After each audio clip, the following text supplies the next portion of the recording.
पूरा 1:45 पे स्टार्ट हुआ। स्टार्ट हो जाएगा। Oh my God. हो गया।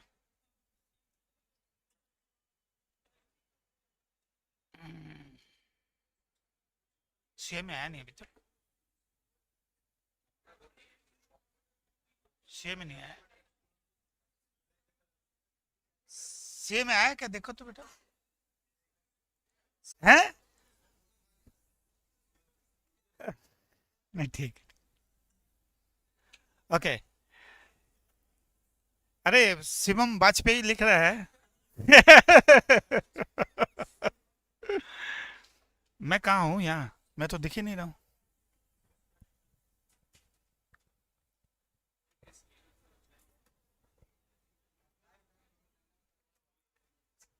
मैं क्यों नहीं दिख रहा हूँ?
ये देखो, लिखता है गौरव नंदी, सर को फिर एलियन ले गए। कुछ भी मतलब।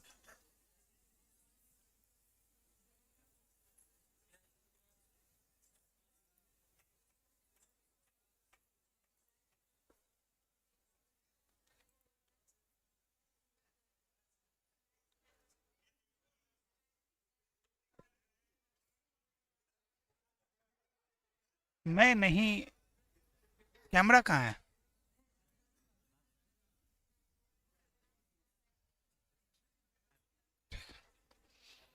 चलिए।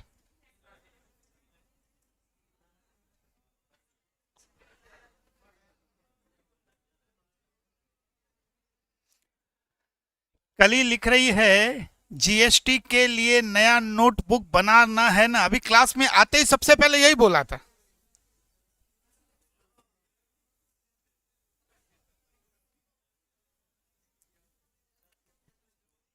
मैं दिख क्यों नहीं रहा हूँ? मैं आ रहा हूँ क्या?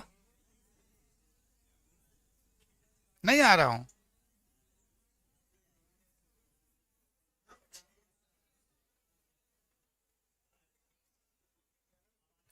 अब चलो। ये वाला चैनल में आ गया क्या? It's all done. Let's start. और भाई प्रोजेक्टर तो चलाओ।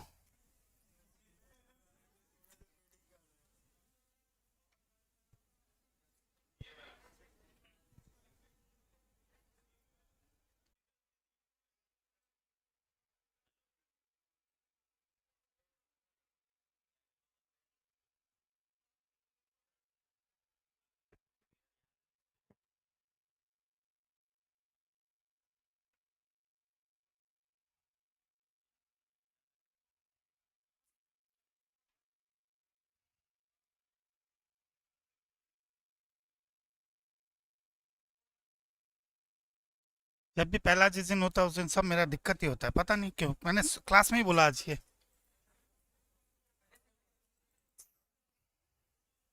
Okay okay, wait. पता कितना खराब लगता है मेरे को।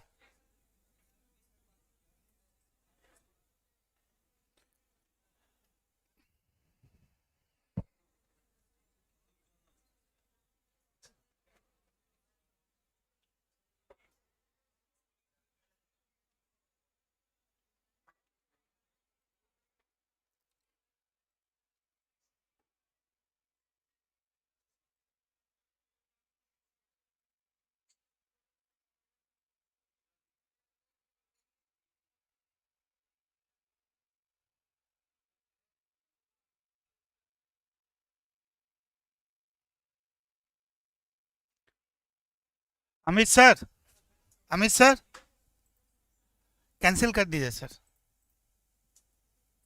ऑलरेडी 25 30 32 मिनट हो गया है।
आइए,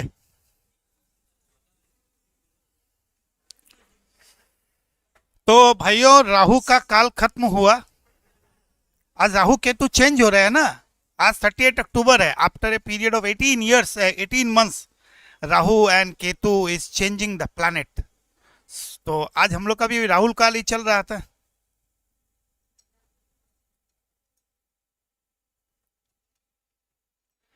जॉय नंदी पूछ रहा है सर यू नेवर माइंड, आपके क्लास में क्यों होता है ये सब? अरे आ, यार रखो एक चीज है, गुस्सा करना सबसे आसान है दुनिया में। सबसे आसान चीज दुनिया में क्या है? किसी चीज को के ऊपर गुस्सा कर लेना। पर अगर उस चीज को गुस्सा करके तुम चीजों को खराब करोगे, घंटे 1.5 घंटे यू रियलाइज, ठीक है ना। बट अगर उस चीज को तुम शांति से निकाल दोगे तो तुमको टेंशन ही नहीं होगा, मुझे पढ़ाना है, जो होगा देखा जाएगा, ठीक है ना। हाँ, कुछ बच्चे गुस्सा कर लेते हैं क्लास में। हमारा एक लड़का है ही, प्रिंस, याद है ना। अब क्या गुस्सा करे तो घर जाके पीटेंगे। चलिए, तो आप जिस चीज का इंतजार कर रहे थे, इंतजार नहीं कर रहे थे, इट्स जस्ट रिफ्रेशिंग, एक तरीके से बोलते हैं रिफ्रेश होता है, एक सब्जेक्ट अचानक टॉपिक चेंज होता है। और वो लोग तो बहुत खुश हो रहे होंगे जिन्होंने डीटी को बीच से ज्वाइन किया और अभी आइडिया, ओ माय गॉड, अब मेरा एकदम नंबर, मेरा भी नंबर आ गया। ठीक है, ज्यादा बकबक नहीं करेंगे हम लोग और सिंपल सा बात करते हैं।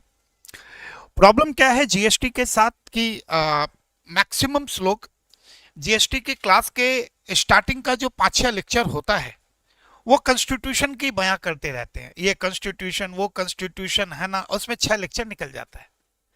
मेरा क्वेश्चन आपसे है, क्या इनकम टैक्स जब हमने स्टार्ट किया तो क्या मैंने तुम्हें पढ़ाया कि 1918 में क्या हुआ था, 1920 में क्या हुआ था, 1921 में सुपर रिच टैक्स आया था, उसके बाद इंडिया आजाद हुआ, आजाद होने के 1956 में जवाहरलाल नेहरू जी ने पहले कंपनीज एक्ट बनवाया, उसी कमेटी को जवाहरलाल नेहरू जी बोला इनकम टैक्स बनाओ, उन्होंने 1961 में इनकम टैक्स खड़ा किया। उसके बाद कोई मतलब है, इंस्टीट्यूट को भी कोई लेना देना नहीं है। तो उसी तरीके से जीएसटी कब आया, चिदम्बरम जी ने क्या किया, मोदी जी ने क्यों रोका, आगे क्या हुआ है ना हुआ, कॉन्स्टिट्यूशन में चेंज आया, ये हुआ वो हुआ। वो 2017 में जब आया, मई 2018 का, मई 2000 जो 18 का एग्जाम था उसमें भले ही 2-4 नंबर का पूछ लिया था कॉन्स्टिट्यूशन बताइए, इंस्टीट्यूट को क्या लेना देना, पहले क्या था, कल क्या खाए थे यही नहीं याद रहता है अपने को, पूछ लेंगे आधा जन नहीं पता है क्या खाए थे। तो ये जो चीजें होती है ना, वो इंट्रोडक्शन, ये आर्टिकल सब बकवास है। आगे आगे जब जाओगे अपने आप आर्टिकल आता चला जाएगा। आपको इन सब चीजों से लेना देना, आपको जीएसटी सीखना है, जीएसटी सीखिए, बस एकदम जीएसटी सीखिए और कुछ करने की आपको जरूरत नहीं है। ठीक है सर, कुछ मत करिए। तो नया नोटबुक होगा, सब कुछ नया होगा। आइए, अगर हमारे प्यारे से दोस्तों को पूछा जाए कि जीएसटी का मतलब क्या होता है, कुछ नालायक अपनी गर्लफ्रेंड को बोलते हैं good night sweet dreams and take care, good night भी बोलते हैं, स्वीट ड्रीम्स भी बोलते हैं, फिर बोलते हैं टेक केयर। वो सामने वाला क्या बोलता है, जीएसटी। तो वो जीएसटी, ये वो वाला जीएसटी नहीं है, डेफिनेटली वो ये जीएसटी नहीं है। ये जीएसटी का मतलब तो कुछ और है बेटा। G stand for goods, good मत बोलना, goods. S stand for services and taxes. कई लोग तो पहले ही कंफ्यूज हो जाते हैं दो वर्ड में, कई जगह ये वर्ड आता है ड्यूटी और कई जगह आता है टैक्स। जैसे एक्साइज वर्ड जो है वो किसके लिए, एक्साइज ड्यूटी, कस्टम किसके लिए, कस्टम ड्यूटी, और इनकम टैक्स में हम टैक्स बोलते हैं, है तो दोनों चीजें की। तब इसके पीछे कुछ तो बात होगी, कुछ नहीं, एकदम सिंपल। इसके ऊपर लगाऊंगा तो ड्यूटी, मेरे ऊपर लगाऊंगा तो टैक्स, सिंपल। गुड्स के ऊपर लगेगा तो उसको क्या बोलते हैं, ड्यूटी, और जब मैं अपने ऊपर लगाऊंगा तो उसे क्या बोलते हैं, टैक्स। इसलिए इनकम टैक्स तो डायरेक्टली आप पे लगना है। अब आप बोलेंगे sir goods and service tax में नाम क्यों है, इसमें भी तो गुड्स के ऊपर है, इसमें सर्विसेज भी तो है, इसलिए उन्होंने ऐसा नहीं रखा goods and service duty and tax, सीधा बोल दिया गुड्स एंड सर्विस टैक्स। ठीक है, ओके, आ जाओ। अब जब मैं यहां से स्टार्ट करता हूं तो एक लाइन में जीएसटी को स्टार्ट करना, जैसे इनकम टैक्स स्टार्ट कर एक ही लाइन बोलता हूं ना, बस इस लाइन से 6 लेक्चर तुमको सीखना है। मैं तुमको आने वाले 6 लेक्चर में पूरा का पूरा सेक्शंस 1 से लेकर 50 का पूरा ओवरव्यू दे दूंगा, मैंने आपको याद भी करा दूंगा, इसकी गारंटी मेरी। पूरा मैं जीएसटी 6 लेक्चर में ही अगर होगा तो मैं खत्म कर दूंगा। पहला 6 लेक्चर सीख लो इतना कि जब उसके बाद जब जीएसटी खोलो तो खाली एक ही चीज तुम्हारा काम रहे, प्रैक्टिकल करने का। इतना मजेदार है, भरोसा रखना। GST is a tax on supply of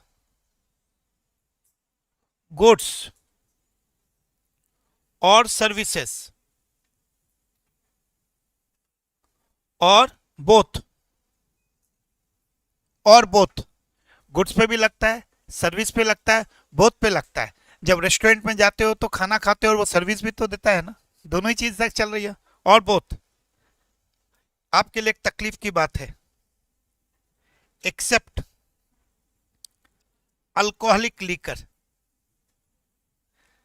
alcoholic liquor, इसे जब रेस्टोरेंट में कभी लीकर लेने पहुंचोगे, बुरा मत मानो, सिंपल लॉजिक की बात चल रहा है, अब तुम कोई बच्चे तो रहे नहीं हो कि ना ना सर क्या बात बोल रहे हैं, बकवास, फालतू बात बोल के फायदा नहीं है ना। Everybody is are mature right now. तो जब आप लीकर लोगे तो साथ में चखना भी लोगे, लॉजिक की बात है। तुम देखना जब रेस्टोरेंट में चखना लोगे और साथ में लीकर लोगे, जब बिल आएगा तो दो बिल आएगा, एक नहीं आएगा। एक बिल आएगा लीकर का, और उस लीकर के बिल के ऊपर लगा रहेगा आपका लीकर का अलग बिल आएगा, खाने का चखने का अलग बिल आएगा। दो बिल कभी पंच नहीं हो सकते। तो कौन कौन सा बिल आएगा इसके ऊपर आपका आज के टाइम में दो बिल आता है।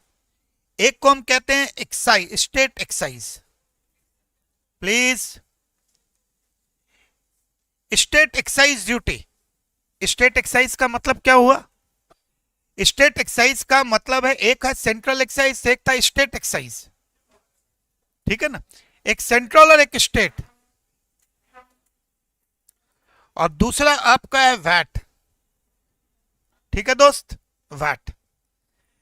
वैट किसके लिए था? लोकल। और स्टेट एक्साइज ड्यूटी आज भी लगती है। एक्साइज एक्ट खत्म हो गया, पर सेंट्रल जितनी स्टेट गवर्नमेंट है सबने बोला देखो मेरे दोस्त तुमको जीएसटी लाना है। बोला हाँ लाना है। लीकर पे नजर मत डालना, लीकर हमारा है, नशा हमारा है, क्योंकि ये सबसे बड़ा रेवेन्यू है। पर मुझे आज तक नहीं समझ में आया, अगर ये सबसे बड़ा रेवेन्यू है तो गुजरात इतना संपन्न राज्य का है जब लीकर वहां बैन है। बिहार तो चलो ठीक है, गुजरात तो बहुत ज्यादा इकोनॉमिकल स्ट्रांग है ना, इकोनॉमिक की बात कर रहा हूं। इकोनॉमिकल तो बहुत स्ट्रांग है, पर वहां तो आजादी के समय से ही लीकर नहीं मिलती है। अब बोलो ब्लैक में मिलती है, उससे फालतू बात यहां नहीं करो। ठीक है, इसका मतलब है स्टेट गवर्नमेंट के मन में यह बैठा हुआ है कि लीकर से और पेट्रोल डीजल से हमारा बहुत बड़ा रेवेन्यू आता है। नो डाउट पेट्रोल डीजल से तो आता ही है, पर लीकर से उतना बड़ा नहीं है। पर जीएसटी को लाने के पहला पहला कंडीशन सारी स्टेट गवर्नमेंट ने कहा, लीकर के ऊपर पहले भी स्टेट एक्ट ही लगता था, सेंट्रल एक्ट लीकर पे कभी नहीं था। इसलिए बोतल के ऊपर लिखा रहता है only sold in West Bengal. हाँ, मुंडी हिला दिया है, मतलब देखा है। ठीक है ना, मुंडी देख लिया, बोला हाँ मतलब देखा है। अब खाली बोतल देख के तो वही सब पड़ेगा ना इंग्लिश में। ठीक है, तो जीएसटी एक टैक्स है जो सप्लाई पे लगता है। किसकी सप्लाई पे लगता है दोस्त? गुड्स या सर्विसेज की, या both except alcoholic liquor. Liquor के ऊपर कभी नहीं, याद रखना, क्या कभी नहीं, मतलब इसके ऊपर जीएसटी कभी नहीं आएगा। उसके ऊपर क्या आज भी स्टेट एक्साइज। मैन्युफैक्चरिंग करता है तो स्टेट एक्साइज देता है, और जो रेस्टोरेंट में बिकता है उसके ऊपर वैट का बिल आता है। इसलिए दो बिल आएंगे, एक चखने का बिल आएगा जिसपे जीएसटी लगा रहेगा, एक लीकर का बिल आएगा जिसपे वैट लगा रहेगा। अच्छा, अब दोस्तों मुद्दा आता है, अगर मैं इन जनरल टर्मिनोलॉजी में जा रहा हूं, एक वर्ड है गुड्स और एक वर्ड है सर्विस। लिखा नहीं रहा हूं, खाली ओरली बोल रहा हूं। जब मैं बात करता हूं गुड्स की, गुड्स का मतलब क्या होता है? All movable article. गुड्स का एक टर्मिनोलॉजी समझो, एक सिंपल, वो किताबी ज्ञान नहीं चाहिए मुझे। मुझे गुड्स का मतलब चाहिए ऑल मूवेबल आर्टिकल, जो मूव कर सकता है वही गुड्स है। इसलिए ये बिल्डिंग जो है इसको हम मूवेबल बोलते हैं, इमूवेबल बोलते हैं। इमूवेबल। अगर मैं तुमसे क्लास में किसी से भी पूछूं कि मूवेबल का मतलब क्या होता है, तो तुम बोलोगे सर मूवेबल का मतलब एक जगह से दूसरी जगह जाना, वही मूवेबल है। अग्रीड, मैं तुम्हारी बात को अग्रीड हूं, पार्शियल अग्रीड हूं।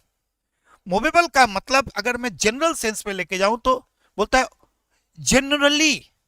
जनरली मतलब साधारणता है। जनरली वर्ड का हिंदी में मतलब क्या होता है? साधारणता है।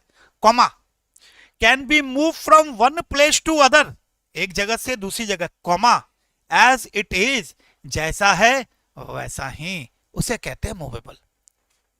उसका रियल मीनिंग ऑफ मूवेबल ये है, generally, comma, can move from one place to other, comma, as it is, जैसा है वैसा। यानी कि मैं अगर यहां पे बैठा हूं तो मैं अपने घर जाऊंगा तो जैसा हूं वैसा ही हूं, मैं तो मूवेबल हूं, आप भी वही हो। पर कुछ लोगों को मेरे पे बहुत गुस्सा है। ठीक है, कुछ लोग मेरे से गुस्सा है। किसी ने प्रोग्राम बना लिया कि मैं बेगूसराय बयानी को लेके जाऊंगा, ठीक है, पर जैसा वैसा नहीं लेके जाऊंगा। अब तक 56 टुकड़े करेगा मेरा, बड़ा वाला ब्रीफकेस में डालेगा और बेगूसराय ले जाएगा। अब बताओ, मैं यहां से 56 टुकड़े करके बेगूसराय मुझे ले गया, क्या मैं मूवेबल हूं? नहीं हूं। क्यों? एज इट इज, ये लाइन आपके दिमाग में सेट कर लो, एज इट इज। आपने सीधा कर दिया नहीं सर अब आप मूवेबल नहीं है। अब मैं तुम्हें एक बड़ी केस बता रहा हूं जो शायद कभी ना हो, एक सिंपल, ठीक है ना। मुंबई म्युनिसिपल कॉर्पोरेशन, नाम सुनोगे, मुंबई म्युनिसिपल कॉरपोरेशन का एक वर्डिक्ट है। उस वर्डिक्ट में कोर्ट ने कहा, मूवेबल को डिफाइन किया। मैंने कहा ना, कहीं जिंदगी में नहीं मिलेगा, तो इस लाइन को सुन लेना। An article not liable to dismantle, an article not liable to dismantle, comma, but actual dismantle took place, it's a movable। एक आर्टिकल जिसको डिसमेंटल करने की जरूरत नहीं है, वो ऐसे ही जा सकता है कहीं पे भी, पर आपने ट्रांसपोर्टेशन के बेनिफिट के लिए उसको डिसमेंटल कर दिया, वो मूवेबल ही रहेगा। मैं तो जैसे इच्छा बेगूसराय जा सकता था, इसने 56 टुकड़े किए मेरे और मुझे ले गया, मैं मूवेबल ही तो हूं, क्योंकि मैं वैसे जा सकता था, पर आपने उसको क्या क्या डिसमेंटल किया, इसलिए मैं मूवेबल ही रहूंगा। An article liable to dismantle, an article liable to dismantle and actual dismantle took place, it's immovable. जैसे बिल्डिंग है, बिल्डिंग को एक जगह से दूसरी जगह ले जाने के लिए डिसमेंटल करना पड़ेगा, इसलिए तुम डिसमेंटल कर रहे हो, वो है इमूवेबल। इस दो वर्ड को लाइफ लॉन्ग याद रखना, कभी नहीं आपको आए समझ, मैंने इससे अच्छा और कुछ वर्ड नहीं हो सकते। जब भी मोबिलिटी इमोबिलिटी को सोचो तो खाली दिमाग में एक वर्ड रखना, क्या इसे तोड़ने की जरूरत थी? मन में आवाज आएगी, हाँ तोड़ने की जरूरत थी, नहीं तो जाता कैसे? इमोवेबल। तोड़ने की जरूरत थी नहीं, पर भी तोड़ दिया, मूवेबल। ओके, तो गुड्स का मतलब एनी मूवेबल आर्टिकल, यानी कि जीएसटी किसी इमूवेबल पे नहीं लगेगा, ये कंफर्म हो गया। यानी कि जो बिल्डिंग को बेचोगे खरीदोगे तो क्या लगेगा? बोला ना दादा, नहीं लगेगा। इसलिए सेल ऑफ बिल्डिंग के ऊपर, सेल ऑफ लैंड के ऊपर जीएसटी नहीं है, क्योंकि वो इमूवेबल है। सर्विस से मतलब अदर देन गुड्स। अभी जो मैं तुम्हें दे रहा हूं, एमईपीएल जो तुम्हें दे रहा है, ये क्या है? सर्विस ही तो है, अदर देन गुड्स है, ठीक है ना? हाँ, सर्विस का एक पार्ट मटेरियल होता है, वो गुड्स का हिस्सा है, परंतु पार्ट ऑफ द करिकुलम है, तो उसे सर्विस ही माना जाता है। चलिए, तो ये गुड्स एंड सर्विस आएगा, तीसरा लेक्चर, चौथा लेक्चर में गुड्स एंड सर्विस पूरा डिफाइन करूंगा, पर अभी मुद्दा नहीं है। अभी मुद्दा क्या है? पूरा जीएसटी इसी वर्ड पे है। ये वर्ड जितना स्ट्रांग कर लिया तुमने, जीएसटी में राजा राम हो जाओगे। ठीक, अब देखो, आइए, किसी भी एक्ट का स्टार्टिंग सेक्शन 1 से होता है ना दोस्त? Yes sir. फिर 2 आता है, फिर क्या आता है? 2, फिर 3 आएगा, 4 आएगा, 5 आएगा, 6 आएगा, फिर 7, 8, 9, 10। आहा, टोटल 50 सेक्शन है। कितने? 50। 50 में 10 तो इलॉजिकल है, बचे 40, 4 इररिलेवेंट है, बचे 36, यानी कि 35 सेक्शन ही पढ़ने हैं आपको। उसके बाद भी अगर फाकीबाजी करोगे तो तुम्हारी गलती है। 35 तो खून में जाना चाहिए यार। सेक्शन 1, नाम क्या है तुम्हारा? तुम्हारा नाम नहीं पूछे, गाना गा रहे थे, बोले अन्नू। अरे नाम थोड़े पूछे हैं, नाम क्या है तुम्हारा, यही सेक्शन 1 तो हमेशा ही होता है, name, extend and applicability.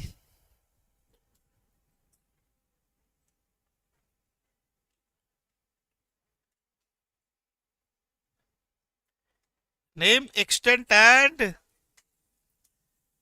Applicability. पता है ना इसका जन्म कब हुआ था? जन्मदिन बता दो। ये 1 जुलाई 2017 को हुआ था, इसका जन्मदिन है, हैप्पी बर्थडे। पर हमारी जो महबूबा मुफ्ती है ना, बोले मैं तो ना मनाऊंगी, बोले मैं नहीं मनाऊंगी। मैंने 1 जुलाई 2017 को जम्मू एंड कश्मीर ने अडॉप्ट नहीं किया था, मोदी जी को 7 दिन लग गए पटाने में। हाँ, 8वें दिन जाके महबूबा मुफ्ती मानी, बोला ठीक है मोदी जी। यानी कि जेएनके के हिसाब से अगर मैं देखूं तो ये 8 जुलाई 2017 को वहां असेंबली में पास हुआ था। यानी कि 8 जुलाई 2017 से 1 नेशन 1 टैक्स का, ऐसे 1 जुलाई लिखना, मैं तो एक्स्ट्रा नॉलेज के लिए बता रहा हूं तुमको, ठीक है ना?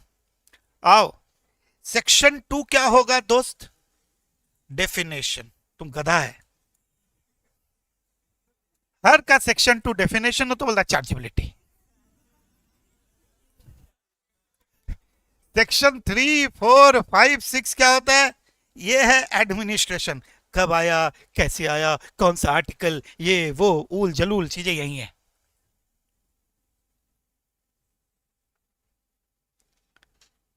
एडमिनिस्ट्रेशन, यानी कि 1 से लेके 6 सेक्शन तो आपके ऐसे ही चले गए। मैंने कहा था ना 6 सेक्शन गायब हो गए आपके। स्टार्ट जीएसटी से कहां से हो रहा है? सेक्शन 7 से। 7 कहता है सप्लाई, 8 कहता है कंपोजिट, रुक गया, कम आ गया, अच्छा है, भगवान साथ है। Composite and mix supply. Section 9 जो है ना, ये है नालायक मिदुल, चार्जेबिलिटी। चार्जेबिलिटी। सेक्शन 10 है कंपोजिशन स्कीम। ये जितने दुकानदार है ना छोटे मोटे, उन लोगों के लिए इस स्कीम को गवर्नमेंट ने इंट्रोड्यूस किया कि आप इस स्कीम में आ जाओ और मजे करो। अच्छा, कैसे सेक्शन को? शांति से आंखें बंद करके याद करो, सारे सेक्शन याद होंगे, प्रॉमिस कर रहा हूं। 4 से 5 क्लास में, ज्यादा टाइम नहीं लगेगा, 4-5 क्लास सारे सेक्शन याद हो जाएंगे। 1 2 तो इजी है, 3 4 5 6 7 पर 6 पढ़ना ही नहीं है, administration. 7 supply, 8 composite, 9 chargeability, 10 composition dealer. ए, वीडियो को लाइक तो कर दो। जानते हो साउथ इंडियन मूवी हम लोग जब देखते हैं ना यूट्यूब में, तो सबसे पहले कमेंट देखते हैं, कैसा है मूवी, देख लेते हैं। कमेंट देखने का साउथ इंडियन मूवी देखते हैं, ठीक है ना। एक भी कमेंट बेकार होता तो नहीं देखते हैं। वैसे ये लड़के भी आज के टाइम में कमेंट देख के वीडियो देखते हैं, अच्छा कैसा है, देखे, नाम पढ़ते हैं, अच्छा बच्चा ठीक लिखा है। जितना लोग है ना और जितना लोग क्लासमेट है सब कमेंट कर देना, रात तक 100 कमेंट्स आ जाना चाहिए। चलना रहे। अच्छा, 11 12 13 14 15, 15 तक हम लोग 3 दिन तक 15 सेक्शन रिवाइज करेंगे, 3 दिन। फिर चौथे दिन और 5वें दिन बाकी करेंगे। तो मैं चाहता हूं ऐसे तुम लोग जब चालू करो ना घर में, आईने के सामने ऐसे बोलो 1 2 3 4 5 6 7 8 9, मुंह से निकले आपके। सेक्शन 11 कहता है एग्जम्पशन। एग्जम्पशन मतलब समझ गए कि कौन कौन सी ऐसी सप्लाई, ऐसा सप्लाई ऑफ गुड्स और सर्विसेज है जिसके ऊपर जीएसटी नहीं लगेगा। गुड्स आपके सिलेबस में नहीं है, खाली सर्विस है। सुन के कितनी शांति हुई ना, पर ज्यादा खुशी मत मनो, 82 सर्विसेज है यहाँ पे जो एग्जाम्प्ट है, और हर सर्विस एग्जाम के लिए इंपॉर्टेंट है। Section 12 time of supply, time of supply of goods. ये कौन सा time of supply of goods, और ये है time of supply of services, services, services.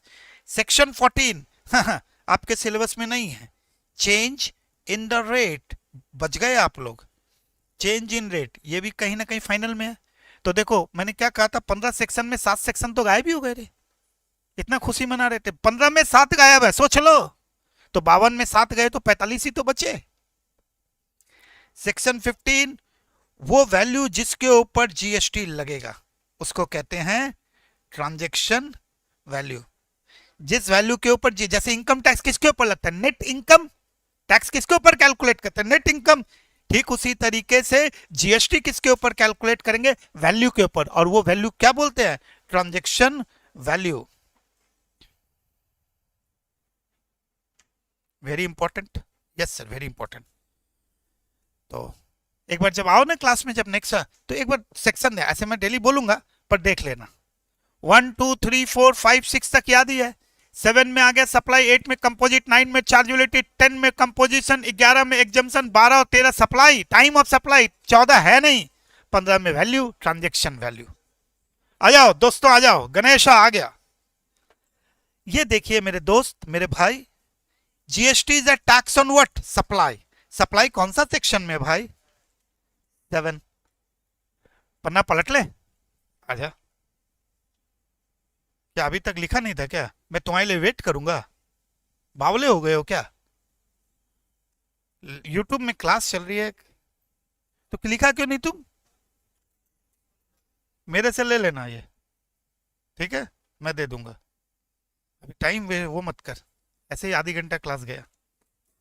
चलिए, आपने वेरी प्रोफेशनल, 1.5 घंटा क्लास, आधी घंटा गया, 1 घंटा है, 1 घंटे ही लेंगे, वेरी प्रोफेशनल। और हमारे भाई, मैंने भाई को देख, टीपू सुल्तान वहां पे जगह नहीं, एकदम वहां की यही बोला, आप ही के सामने बैठेंगे। आजा, नहीं आजा आजा। सेक्शन 7 सप्लाई, दिल से पढ़ना। मंडल दादा, अरे मंडल तुम तो फाइनल का है, तुम क्या कर रहे हैं? आपको याद क्या करना है, थर्सडे से तो आपका बैच है ही। सप्लाई, सप्लाई याद रखना, पूरा जीएसटी जो है ना कमर्शियल ट्रांजैक्शन के ऊपर है। किसके ऊपर? कमर्शियल, पर्सनल के नहीं है। घर का टीवी, घर का फ्रिज, घर का बेडशीट बेचोगे दिवाली का टाइम है, कुछ लोग तो ऑलरेडी बेच चुके होंगे, कुछ बेचने की कगार पे होंगे, उसके ऊपर जीएसटी नहीं लगेगा क्योंकि आप वो आपका पर्सनल है, कमर्शियल ट्रांजैक्शन नहीं है। तब मिदुल ने क्या क्या, अपने घर की खाट बेच दी, किसको? स्क्रैप डीलर को।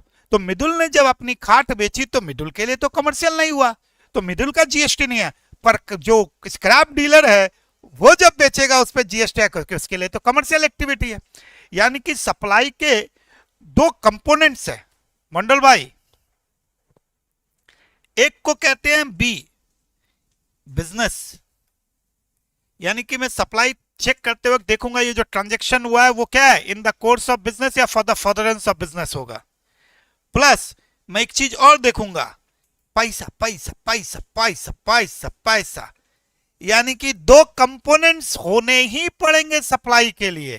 कितने कौन सा याद हो गया होगा, बी सी, बी प्लस सी, एकदम ऐसे याद रखो, कोई टेंशन नहीं। बी का मतलब हो गया business, in the course of business, in the course of business, और in the course of business, और फॉर फर्दरेंस ऑफ बिजनेस, यानी कि भविष्य के लिए भी है।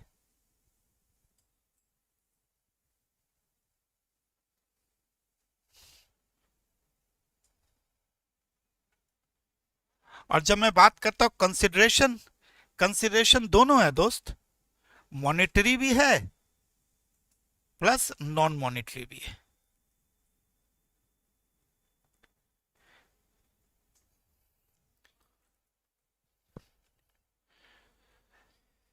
Yes Subu, all things are applicable. और आपको अगर दिसंबर में एग्जाम देना है तो बूस्टर बैच है 16-17 लेक्चर, उसको देख लो। हाँ मंडल तुमको याद होगा, मंडल का हिम्मत देखो, फाइनल का बैच कर रहा है, इंटर में आके रिवीजन मार रहा है। यहाँ इंटर वाला इंटर में नहीं कर रहा होता है। Thank you. ओके, तो सप्लाई के दो वर्ड याद रख सकोगे, इतना कहानी नहीं करना, बिजनेस इन द कोर्स, सीधा दो वर्ड याद, B plus C, in the course of business, ये चेक कर लेना, प्लस ये याद रखना, इसके बिना तो सब अधूरा है रे बाबा। आइए अब कहानी में ट्विस्ट यहीं से चालू होता है। चलिए सर,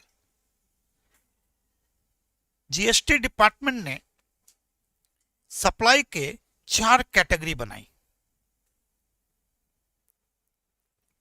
4 पर 5 क्यों लिखे बताता हूं। इसका नाम दिया इन्होंने सेक्शन 7 सबसेक्शन 1 क्लॉज ए। क्या बोला, सप्लाई का हिस्सा टूट रहा है, ब्रेकअप हो रहा है। 7 सबसेक्शन 1 तो कॉमन है, ए, ये है 7(1) बी, ये है 7(1) सी, ये है 7(1) ए, और ये आ गया 7(2), चेंज हो गया 7(2). 7 subsection 1 common, A B C, फिर आ गया 1A, ये अमेंडेड हुआ था 2019 में, पहले डी था उसको डी हटा के 1A कर दिया, और 7(2). बोला इसमें क्या है सर, मैं एक वर्ड से स्टार्ट कर देता हूं। 7(2) जो है ना वो नेगेटिव लिस्ट है। नेगेटिव लिस्ट का मतलब ये गुड्स और सर्विस तो है, पर मैं उसके ऊपर किसी तरीके का जीएसटी नहीं लूंगा। बोला सर एग्जाम्पल दे दीजिए। अलविदा, अलविदा, अलविदा जाने के बाद, मतलब जब आदमी चला जाता है अलविदा बोल के दुनिया को, उसके बाद के जो क्रियाकलाप होते हैं ना वो नेगेटिव लिस्ट में है। आप चाहे शमशान लेके जाओ या कब्रिस्तान लेके जाओ, तो ये सब चीजें, कई सारी चीजें होंगी, वो अलविदा नेगेटिव लिस्ट में। जब इंप्लॉय अपने इंप्लॉयर को सर्विस देता है तो कॉन्ट्रैक्ट में देता है ना कि मुझे पैसा मिलेगा। इंप्लॉय जब इंप्लॉयर को सर्विस देता है वो भी नेगेटिव लिस्ट में, उसके ऊपर जीएसटी नहीं है। जब कोर्ट में गए मिदुल के खिलाफ कि इसने उल जलूल तुम्हें कुछ बोला, कोर्ट में गए ट्राइब्यूनल के पास पहुंचे, ट्राइब्यूनल वाला कोर्ट केस करना है, बोला हाँ सर, फीस जो फीस 5,000 रुपए फीस, कोर्ट तो फीस लेगा ना, जो फीस तुम ट्राइब्यूनल को पेमेंट करोगे और उसके बदले वो जो सर्विस देगा वो भी नेगेटिव लिस्ट में है। तो ऐसे करके 8 सर्विसेज है जो नेगेटिव लिस्ट में, जिसके ऊपर जीएसटी आ ही नहीं सकता है, हटा दो। सप्लाई है, क्या बोला, सप्लाई है पर नेगेटिव लिस्ट यानी कि जीएसटी नहीं है। अच्छा, ये 718 क्या है सर? मैं अच्छा हूं अमल का, हेलो मैं अच्छा हूं मेरे दोस्त अमन भाई। अच्छा, 718 क्या है दोस्त पता है? 718 हवलदार है। कौन है? हवलदार। वो खाली एक जगह खड़ा हो जाएगा और ये बताएगा देखो बेटा ये गुड्स है। अच्छा क्यों है? फालतू बात मत करो, गुड्स है। कैसे है? फालतू बात मत करो, गुड्स है। ये सर्विस है कि कोई होलो दादा, ओ उल्टा पुल्टा बात नहीं, तुमको खाली इतना बोला सर्विस है। यानी कि 718 खाली ये बताता है कि ये गुड्स है या सर्विस है, यानी हवलदारी तो हुआ, खड़ा होके खाली ये बताएगा। तो इसमें खाली इसको हम लोग इंग्लिश में क्या बोलते हैं? क्लासिफिकेशन, कि ये गुड्स एंड सर्विसेज का क्लासिफिकेशन बताएगा।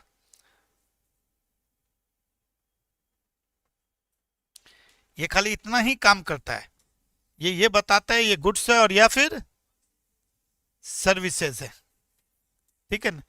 इसमें 4 पैरा है और इसमें 6 पैरा है। अच्छा ये पैरा अभी नहीं लिखते हैं, मैट में लिख देंगे, छोड़ दो अभी, इतना नहीं, ठीक।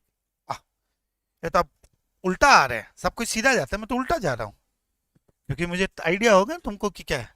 अच्छा अब यहां आ जाओ, 718 कहता है ओ भैया एसटीडी बेल आ रही है।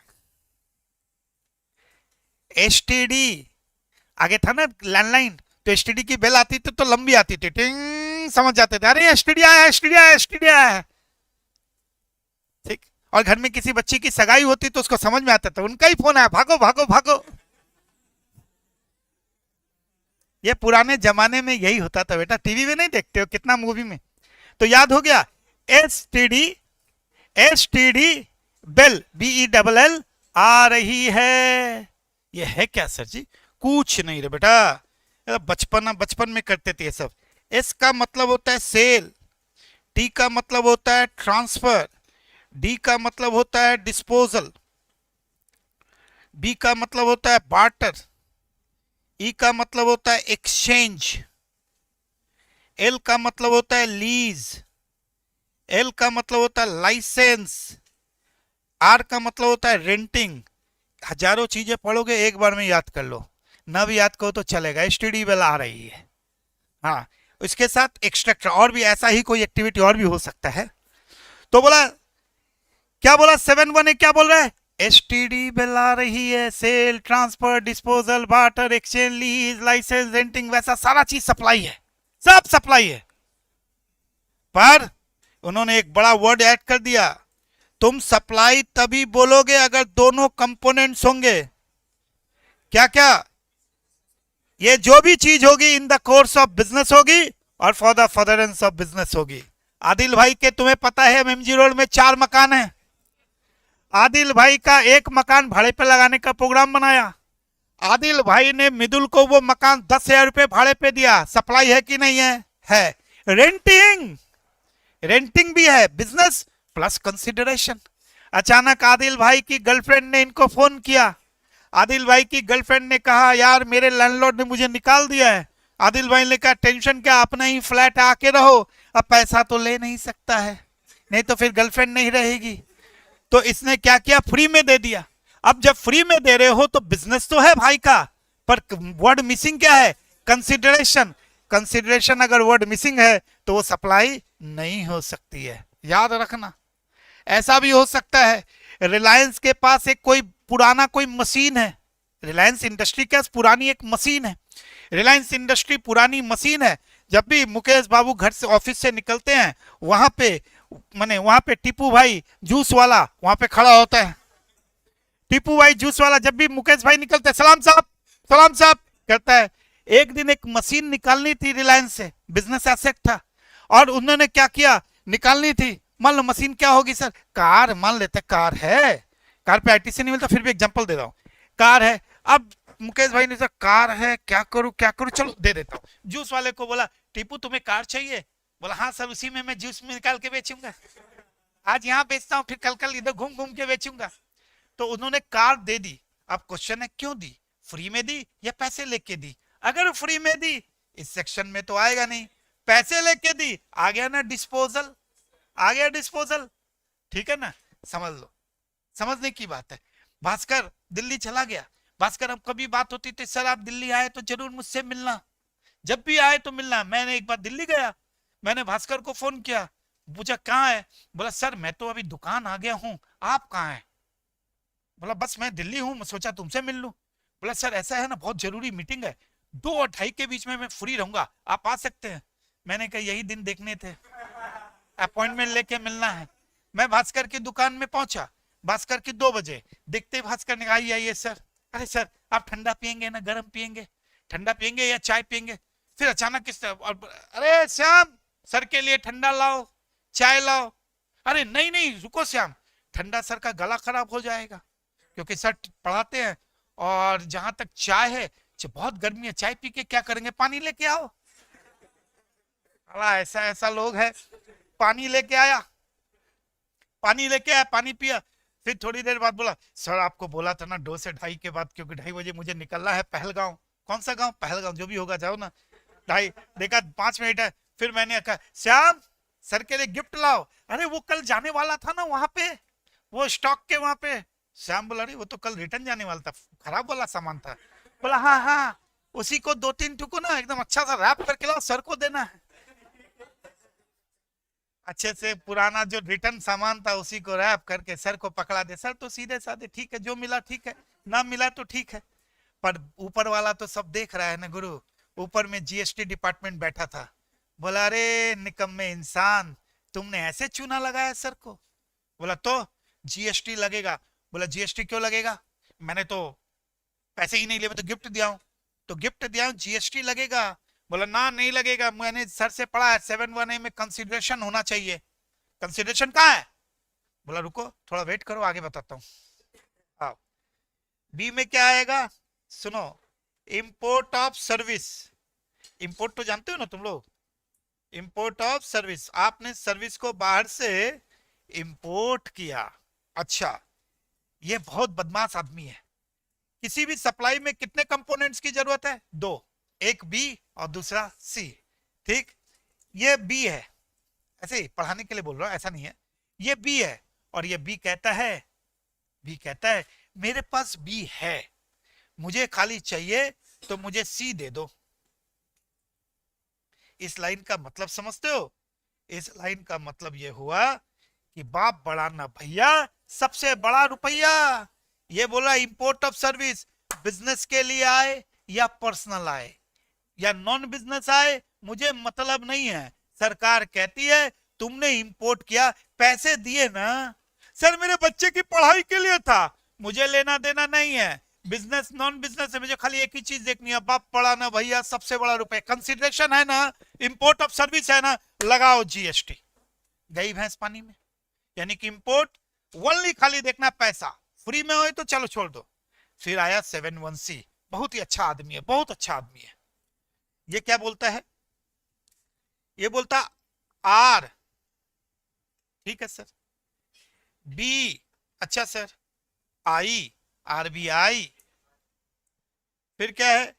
पी, आरबीआई पी है, ऐसे मत पढ़ो यार, आरबीआई क्या पिएगा, ठीक है, जैसे तुम अमन वैसे पढ़ो, आरबीआई पी है, पी। अच्छा तुम लोग टेंशन में आ जाओगे इसलिए पहले ही लिख देता हूं। पी का मतलब होता है दोस्त प्रिंसिपल, पी फॉर प्रिंसिपल। ए का मतलब होता है क्या? एजेंट। इसके कहने का मतलब है अगर प्रिंसिपल ने एजेंट को कुछ दिया या एजेंट ने प्रिंसिपल को कुछ दिया तो वो भी क्या है, सप्लाई की कैटेगरी में फॉल करेगा। अच्छा, अच्छा आर क्या है सर? अरे भैया आर बहुत डेंजरस है, ये है रिलेटिव एंड डिस्टिंक्ट पर्सन। अब ये सब के बीच में मत जाना सर, रिलेटिव कौन डिस्टिंक्ट पर्सन कौन, 10 मिनट दो, पूछने की जरूरत नहीं पड़ेगी, 10 मिनट, ज्यादा नहीं मांग रहा हूं। बी आ गया सर, आई अरे पगला, इंपोर्ट ऑफ सर्विस। अब आप टेंशन में आ गए। अब आपका टेंशन आने का कारण है, वहां पे इंपोर्ट था, फिर इंपोर्ट ऑफ सर्विस दे दिया। ये जो इंपोर्ट है ना, यहाँ पे इंपोर्ट खाली रिलेटिव से होगा, खाली रिलेटिव से, और किसी वो वाला इंपोर्ट तो सबसे दुनिया का जहान, यहाँ पे केवल रिलेटिव से। अब भाई को रिलेटिव का बड़ा चिंता हो रहा है, सारे रिलेटिव दुबई में रहते हैं। हाँ समझ रहे हैं, हम लोग सब समझते हैं, तुम्हारा बात ठीक है। बी, बी फॉर, सुनो इसको ऐसे ध्यान रखना, permanent disposal of business asset, permanent disposal of business asset. Reliance वाला एग्जांपल दिया था ना, permanent disposal of business asset. या तो टीपू सुल्तान भाई को पैसे लेके दिया, पैसे लिया तो 7-1 है, हो सकता है ना वो सलाम साहब करता है डेली तो फ्री में भी दे सकता है। तो permanent disposal of business asset if ITC, ये तुम्हारे लिए सबसे बड़ा वर्ड है, इस वर्ड को जान लो, पूरी जिंदगी पीछा नहीं छोड़ेगा आज से, पूरी जिंदगी जब तक तुम प्रोफेशनल रहोगे तब तक ये वर्ड तुमको ध्यान रखना पड़ेगा। ITC, input tax credit. I का मतलब इनपुट, टी का मतलब टैक्स, सी का मतलब क्रेडिट। इसको शुद्ध हिंदी में बोल देता हूं, तुम जब कोई भी सामान परचेज करते हो तो सामने वाला तुम पे जीएसटी लगाता है ना, इनपुट का मतलब परचेज, जो तुमने टैक्स दिया उसका तुमको मिल जाएगा क्रेडिट, इसीलिए इसका नाम पड़ गया इनपुट टैक्स क्रेडिट। समझ गए? ठीक है। Business if ITC was taken earlier, वो सब मैं सब बता दूंगा, आईटीसी वेटे अभी खाली लिख लो। ये हो गया आपका पूरा सेक्शन 7 खत्म। बोला है इतना समय है, पूरा जीएसटी इसी पेज के ऊपर है। जब बोल रहा हूं पूरा जीएसटी इसी पेज पे, तो इसी पेज पे है। और अभी तुमको क्लास में जाने के पहले याद हो जाना चाहिए सारे वर्ड। बोले याद हो गए हैं? 7-1A। अच्छा एक सेकंड, असली चीज तो बताया नहीं मैंने। अच्छा 7-1 एसटीडी बिल आ रही है, उसमें क्या जरूरत है? B plus C, import of service. बाप पढ़ाना भैया सबसे बड़ा रुपया। 7-1 सी बोलता मैं तो सी हुई, तो एक काम कर, बोलता है मुझे खाली चाहिए क्या? मुझे खाली चाहिए बी। यानी कि एक चीज सोचो कितनी बड़ी बात है, सबसे इंपॉर्टेंट चीज तो पैसा ही होता है ना लाइफ में। जीएसटी किसके ऊपर लगेगा? पैसे के ऊपर ही लगेगा ना। यहां तो ना कर दिया, बोला पैसे की जरूरत ही नहीं है, खाली बिजनेस देखेंगे। किसके ऊपर टैक्स लगाओगे भैया? पैसा ही नहीं है तो। तब सरकार ने इसका नाम क्या रखा पता है? 7-1 का नाम रखा डीम्ड सप्लाई। डीम मतलब मान रहे हैं ये सप्लाई है, क्योंकि कंसिडरेशन ही नहीं है ना, पैसा ही नहीं है तो क्या करे, तो इन्होंने वर्ड लिखा मान रहे हैं। अच्छा ओके। ए यूट्यूब वालों, मंडल, अभिषेक, राजदीप, रमाकांत, अभिषेक तो आज बहुत खुश है, बहुत खुश है। गांधी, कली सब बहुत खुश है। गौरव तो पागल हो गया है, डांस कर रहा है गौरव तुम क्लास में। चलो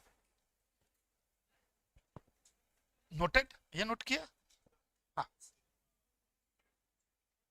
7-1 आपने इंपोर्ट किया, सर्विस इंपोर्ट, गुड्स नहीं सर्विस, चाहे पर्सनल के लिए किया या बिजनेस के लिए किया, कोई मैटर नहीं करता, खाली मैटर करता है तुमने उसको पैसा दिया। दैट इज कॉल्ड कंसीडरेशन होना पड़ेगा। ठीक ओके। एक चीज और सुन लो, जीएसटी जो वर्ड है ना, तुम्हें जानना चाहिए स्टार्टिंग में ही, ये डीबीटी है, डीबीटी है। D destination, B base, T tax. ये डेस्टिनेशन बेस्ड टैक्स है। जितने लोग इंटर में मिलेंगे ना, सब कुछ चिल्लाएंगे अरे एक्सपोर्ट में जीएसटी नहीं लगता, एक्सपोर्ट में जीएसटी नहीं लगता। समझना नहीं है क्या? ये डेस्टिनेशन बेस्ड टैक्स है। इंडिया से कोई सामान एक्सपोर्ट करोगे लंदन, तो कहां जाएगा? लंदन। डेस्टिनेशन कहां है? लंदन। अगर डेस्टिनेशन लंदन है तो टैक्स भी तो लंदन में लगेगा, इंडिया में क्यों लगेगा? इसलिए एक्सपोर्ट एग्जेम्प्ट है। अभी मैंने इंपोर्ट लिखा, इंपोर्ट मैंने लंदन से किया, डेस्टिनेशन क्या है? इंडिया, डीबीटी है, इंडिया में इंपोर्ट पे टैक्स लगेगा। ये समझ के रखना, ये छोटा रटना मत, एक ही कॉन्सेप्ट रखना, डेस्टिनेशन बेस्ड टैक्स है। अब तुम वो जीएसटी की सबसे बड़ी प्रॉब्लम क्या है? सबसे बड़ी प्रॉब्लम कहां है ये सुन लो। जब जीएसटी को लाने का विचार हुआ तो सबसे ज्यादा प्रॉब्लम हुई किसको किसको? गुजरात। मोदी जी थे उस समय chief minister. Tamil Nadu, Maharashtra and Karnataka, Punjab भी थोड़ा बहुत हिलमिल था। बोला सर इसमें प्रॉब्लम क्या चीज की थी, तुम समझे नहीं? गुजरात, तमिलनाडु, महाराष्ट्र ये हमारे मेन मैन्युफैक्चरिंग हब है, सारा बड़ा इंडस्ट्री यहीं पे है। जीएसटी के पहले क्या था? जीएसटी के पहले एक्साइज ड्यूटी थी, कोई भी सामान बनाओगे एक्साइज लगेगा, वो सेंट्रल गवर्नमेंट ले लेती थी, वो स्टेट का नहीं होता, सेंट्रल का, दारू को छोड़ के। दूसरा, अगर आप लोग उसको बना के बेचोगे लोकली तो उसके लोकली तो वैट था, वैट किसका था? स्टेट का, बहुत बड़ा रेवेन्यू था वो। और दूसरे स्टेट में बेचोगे सीएसटी था, तो सीएसटी नाम था सेंट्रल पर, पैसा मिलता था स्टेट को। तो मोदी जी ने इसका ऑब्जेक्शन कर दिया। Modi ji was totally against GST. अब आपसे मजाक करें, वही तो लेके आए। वो जीएसटी के अगेंस्ट में नहीं थे, वो पॉलिसी के अगेंस्ट में थे। उन्होंने उस समय चिदम्बरम साहब को बोला कि सर हमको सबसे बड़ा, आप जीएसटी लाओगे तो हमें सबसे बड़ा नुकसान होगा हमारे वैट का, हमारे सीएसटी का, जो 2-2.5 लाख करोड़ रेवेन्यू है हमारा। आप तो डेस्टिनेशन बेस्ड टैक्स ला रहे हो। डेस्टिनेशन का समझा? मोदी जी का सबसे बड़ा प्रॉब्लम क्या था? बनाएगा गुजरात, खाएगा केजरीवाल। बनाएगा गुजरात, खाएगा केजरीवाल, खाएगा केजरीवाल, टैक्स भी केजरीवाल को मिलेगा। तुम समझ रहे हो? गुजरात में सामान बना, गुजरात में सामान बन के दिल्ली सबसे बड़ा कंजम्पशन स्टेट है, क्योंकि वहां तो मैन्युफैक्चरिंग है नहीं। और दिल्ली में जो सामान गया वो तो डेस्टिनेशन, यानी कि दिल्ली का गवर्नमेंट को सारा जीएसटी मिल जाएगा। तो बोला ये तो अन्याय है, हमारा जो लॉस है हम रिकवर कहां से करेंगे? और हम तो इंपोर्ट, हम तो दूसरा स्टेट से मंगा रहे हैं, हमारे पास ऑलरेडी सारा मैन्युफैक्चरिंग है, हमको कंपनसेशन दीजिए, कम से कम कंपनसेशन दीजिए, 20 साल तक कंपनसेट करिए हमारा लॉस के लिए। माना नहीं भाई, कौन मानेगा? बंद डिब्बा में चला गया जीएसटी। जब 2014 में मोदी जी प्राइम मिनिस्टर बने तो उनका पहला, उन्होंने जेटली सर को यही कहा जीएसटी लाइए। तो जेटली सर भी घबरा गए होंगे ना कि भाई मैं लाऊं कैसे, आप ही तो सबसे बड़े वो है, लाऊं तो कहां से लाऊं? जितने मैन्युफैक्चरिंग स्टेट है सबको प्रॉब्लम हो गई। बोले यार हमारा तो सारा नुकसान। तब उस समय ये बात हुई कि आप लाइए, डीबीटी लाइए, पर जो हमारी डिमांड, हम जीएसटी के अगेंस्ट में थोड़े थे, हमारी डिमांड थी जो लॉस हमको दीजिए। तब जेटली जी धीरे धीरे धीरे धीरे उसको प्रोग्राम किए, प्रोग्राम करके कहा कि ठीक है लॉस हो रहा है, पर आपका जो डिमांड है 10 साल 15 साल, उतना तो सेंट्रल नहीं, आपका लॉस धीरे धीरे रिकवर हो जाएगा। 5 साल का प्रोविजन बनाया इन्होंने कि पहला 5 साल आपको हम आपका लॉस को क्या करेंगे? कंपनसेट करेंगे। ठीक है, सब खुश, ठीक है कंपनसेट करिए। अब जैसे ही कंपनसेट करेंगे जेटली जी रेट बढ़ाते हैं। मोदी जी बोला जीएसटी लाने का मतलब ही तो रेट कमाना है, तुम अगर बढ़ा ही दोगे तो लाई कहां से? बोला एक तो आप बोले 2-2.5 लाख करोड़ रुपए का आपको कंपनसेट करना है, और साथ में आप बोले रेट नहीं बढ़ाए, तो करें तो क्या करें? बोला रेट बढ़ाओगे तो कंज्यूमर बिदक जाएगा भैया, ये तो कंज्यूमर के लिए। ठीक है, तब उन्होंने एक नया स्कीम निकाला जिसका नाम रखा कंपनसेशन सेस। क्या रखा? Compensation cess. और वो नॉर्मल रेट नहीं बढ़ाई, एक अलग से रेट बढ़ाया जिसका नाम रखा कंपनसेशन सेस। और कंपनसेशन सेस में अरुण जेटली सर ने उस समय क्या डाला? जितने भी लग्जरी आइटम, गाड़ी हो गई, तुम ये जो एडिटेड ड्रिंक हम सब उन सब भी पीते हो, सिगरेट टोबैको हो गई, यहां पे रेट 28%। तो सर दे देंगे। अरे बावले तो समझा ही नहीं, पहले लगेगा जीएसटी, फिर लगेगा सेस, तो मोटा मोटी 90% तो टोबैको का वहीं चला जाता है। टोबैको एक ऐसा इंडस्ट्री जिसपे एक्साइज भी लगता है, जीएसटी भी लगता है, कंपनसेशन सेस भी लगता है, घर में 8-10% बचता है एक सिगरेट बेच के उन लोग को, क्योंकि 90-92% के करीब का तो टैक्स देती है टोबैको इंडस्ट्री। तो समझे, कंपनसेशन सेस सारा लग्जरी आइटम पे है। गाड़ी खरीदोगे तो कंपनसेशन सेस लगेगा, जितने भी लग्जरी प्रोडक्ट खरीदोगे 28% का सेस लगेगा, जीएसटी जो लगना लगेगा ही, इसलिए सेस भी है। यानी कि 4 एक्ट यहाँ पे चले एक संग, एक चला स्टेट जीएसटी, एक चला सेंट्रल जीएसटी, एक चला इंटर स्टेट यानी कि आईजीएसटी, और एक चला कंपनसेशन सेस। तो कहीं पे भी सेस वर्ड समझो ना तो समझ लेना ये क्या है? स्टेट का जो लॉस हुआ था उसको कंपनसेट करने के लिए एक एक्ट को और बनाया गया जिसका नाम रखा कंपनसेशन सेस। ऐसे तो हट जाना चाहिए था, 2022 में 5 साल हो गए, पर कोविड के चक्कर में सेस का रिकवरी नहीं हुआ तो अभी भी कंपनसेशन सेस, और मैं तुम्हें गारंटी देता हूं इंडिया में जो चीज आती है ना वो जाती नहीं है, वो रहेगी। तो अगर कोई किसी को बोले ना ये सरकार ऑब्जेक्शन कर रही थी तो तुम्हारे पास लॉजिक तो होना चाहिए भाई, क्यों ऑब्जेक्शन कर रही, तो उसका निवारण क्या निकला, आज निवारण निकला हुआ है। ठीक है दादा, आइए अब हम सप्लाई में आते हैं। 7-1 एसटीडी बेल आ रही, याद हुआ? दो चीज चाहिए, क्या क्या, B plus C. Import of service क्या चाहिए, सी। ओनली पैसा। आरबीआई पीए पैसा नहीं है, इसलिए उसका नाम रखा deemed. R for relative, B for disposal of business asset if ITC was taken earlier, I for import, principal and agent। 7-1 और 7-2 में तो माथा पच्ची करने का नहीं है, मेन मुद्दा तुमको अभी सिखाने का है इंपोर्ट। पहले इंपोर्ट सिखाऊंगा, रिलेटिव एंड डिस्टिंक्ट पर्सन सिखाऊंगा, इंपोर्ट सिखाऊंगा। इंपोर्ट करने से आपका दोनों पॉइंट क्लियर हो जाएगा, खून में चला जाएगा। और इंपोर्ट पे सबसे ज्यादा क्वेश्चन एग्जाम में इंपोर्ट पे आता है। अगर हिम्मत है तो इंस्टीट्यूट का मटेरियल खोलना, शाम को इंपोर्ट सॉल्व कर लेना, सप्लाई सॉल्व कर लेना, गारंटी है सारा क्वेश्चन 100 पेज के करीब हो जाएगा आज की क्लास के बाद। अगर कलेजे में हिम्मत है तो लेके बैठ जाना। Concept is more important rather than anything else. और कुछ मत पढ़ना, खाली प्रैक्टिकल। और कुछ पढ़ोगे पागल हो जाओगे। उल जलूल क्या क्या लिखा हुआ उसमें, तुमको नफरत हो जाएगी जीएसटी से। आ जाओ। हाँ गौरव। अच्छा, सबसे पहले क्या सीखोगे दोस्त, अपने बारे में सीख लो ना। रिलेटिव, रिलेटिव सीख लेते हैं, डिस्टिंक्ट सीख लेते हैं, तो अपने आप इंपोर्ट आ जाएगा। ठीक है, अच्छा।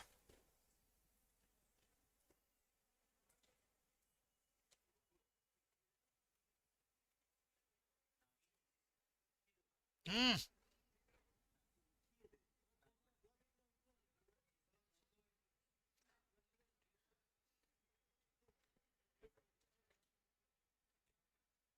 एक दिन आदिल भाई और टीपू सुल्तान भाई जूस की दुकान के वहां खड़े थे। जूस का दोनों जूस ले रहे थे, एमजी रोड में है बहुत बड़ा चक्र जूस। वहां बैठ के एक मैंगो जूस पी रहा था, एक पाइनएप्पल जूस पी रहा था। अचानक टीपू भाई ने कहा, आदिल भाई देखो मेरी वाली आ रही है।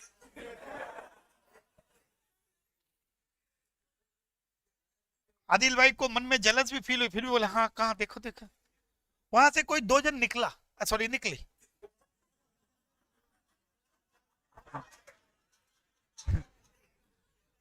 तो वहां से जब दो जन निकली, उन्होंने ध्यान ही नहीं दिया, उन लोगों ने ध्यान नहीं दिया। वो चले गए, आदिल को गुस्सा आया, बोला अरे टीपू भाई तुम तो बोले तुम्हारी वाले आ रही है, और वो तो तुमको ऐसा इग्नोर की जैसे रास्ता में बाकी सब लोगों को इग्नोर करती है। टीपू भाई ने बहुत बड़ा डायलॉग दिया, अरे आदिल भाई एक तरफा प्यार की ताकत तुम क्या जानो हैं? और आदिल ने वहीं पे इसकी कर दी धुलाई। आला आधी घंटा वेस्ट कर दिया।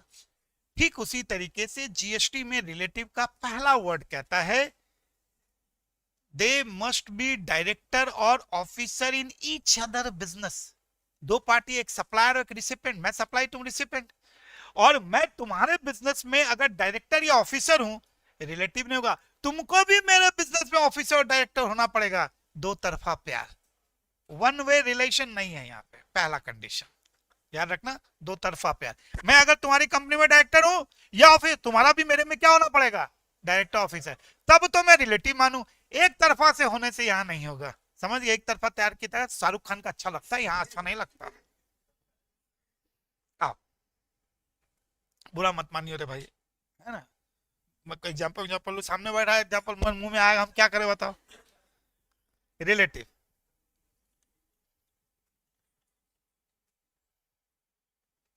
ऑफिसर और director in each other business.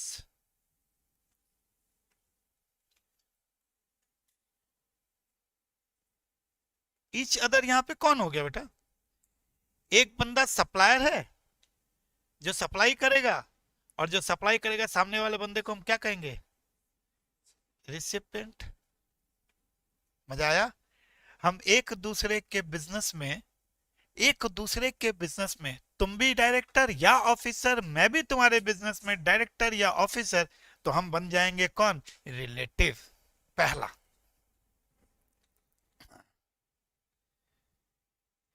Employer and employ, ये बड़ा पॉइंट है भैया।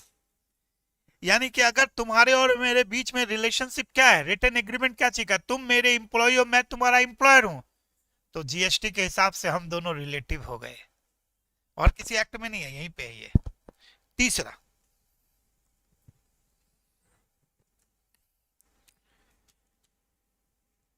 Legal partner. हम लोग एक दूसरे के, हम लोग क्या है, पार्टनर है, किसी पार्टनरशिप में अगर हम लोग पार्टनर है लीगल, तो हम लोग क्या है, रिलेटिव।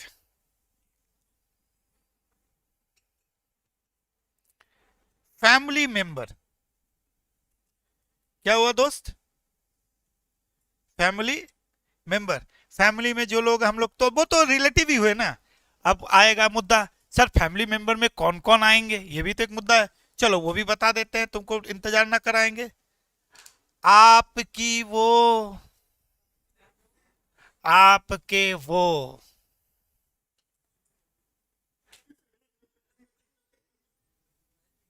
देखो, आ जाओ प्लीज।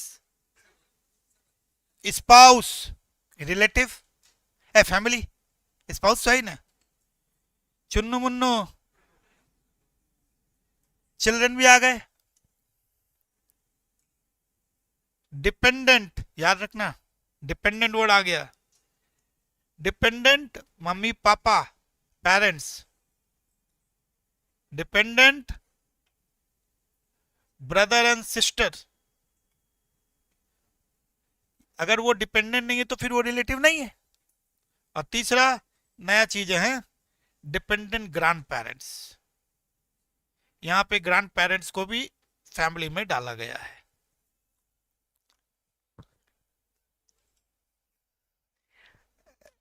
क्या, चलो बाद में बात कर लेंगे सब चीज के लिए। ऑफिसर और director in each other business, देखो तुम्हें याद हो जाना चाहिए, इतना इतना केवल स्पेसिफिक चीजें वर्ड्स को यूज कर रहा हूं। Employer and employ relative, legal partner and family member. Family member में बाकी सब कुछ सेम, एक चीज नया आया है, क्या, ग्रैंड पेरेंट्स। ये इंटर तक के लिए है, इंटर तक के लिए। थोड़ा फाइनल में जाओगे रिलेटिव की डेफिनेशन और बढ़ जाएगी, 4 पॉइंट इसमें और ऐड हो जाएंगे, बता रहा हूं। जैसे तुम ही होशियार है क्या देश में, जैसे नालायक। सुनो, वेलकम मूवी देखा है, मैक्सिमम लोग देखा है। उसमें एक थे मजनू भाई, अनिल कपूर। दूसरे थे नाना भाई, नाना पाटेकर।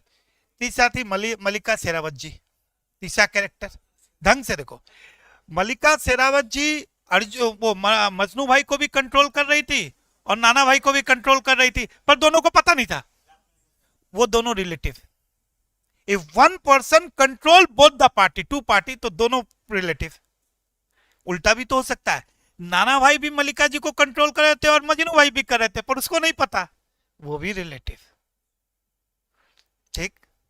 एक तीसरा आदमी तीनों को कंट्रोल कर रहा है, पता ही नहीं, पिक्चर में डायरेक्टर तीनों को कंट्रोल कर रहा था, रिलेटिव। अगर कोई एक पर्सन दूसरे पर्सन का 25% या उससे ज्यादा होल्डिंग कर ले, वो भी रिलेटिव। तो 4 पॉइंट उधर है, अपने को दिमाग नहीं लगाना नाना भाई और मजनू भाई में, बड़े हो जाओगे तब लगाएंगे। आ जाओ, यह है रिलेटिव। ये अपना काम का चीज तो याद हो गया ना। डायरेक्टर और ऑफिसर एक दूसरे के बिजनेस में, टू वे रिलेशन है। दूसरा एम्प्लॉयर एंड एम्प्लॉय। तीसरा लीगल पार्टनर और फैमिली मेंबर। फैमिली मेंबर में कौन कौन आ गए देख ली। अब एक और वर्ड है, वेरी इंपॉर्टेंट वर्ड, वो तो है ही। उस वर्ड का नाम है डिस्टिंक्ट पर्सन।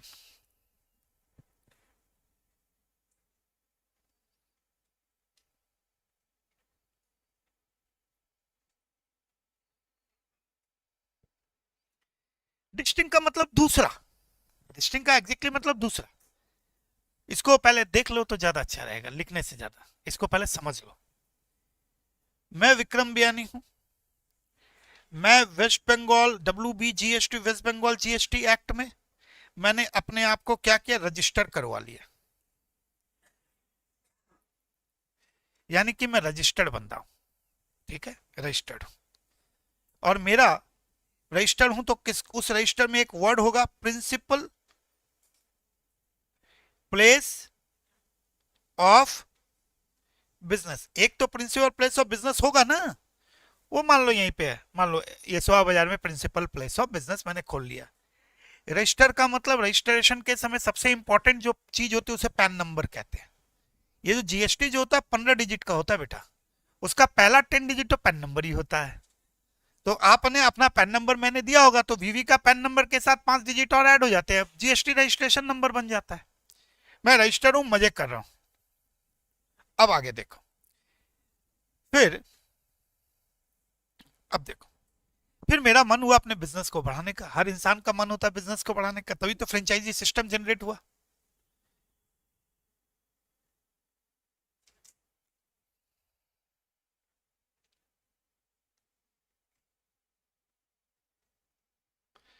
मैंने अपना बिजनेस बढ़ाया, वेस्ट बंगाल में एक और ऑफिस खोल ली, मान लो एल्गिन में खोल ली एक।